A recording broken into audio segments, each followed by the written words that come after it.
प्रत्यक्ष कृतीद्वारे हा एकक आणि दशक. आता बघा एकक म्हणजे काय खुले एक हा आणि दशक म्हणजे काय एकूण गठ्ठा. आता इथं हे सगळे मुलं किती मोज हा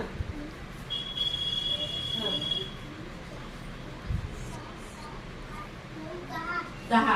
बघा आता इकडे असं गोल करायचं. हा गोल करा जवळ जवळ. हा आता हे सगळे पूर्ण एक दशक आहेत. किती आहे एक दशक. एक दशक म्हणजे 10. आणि आता एकक.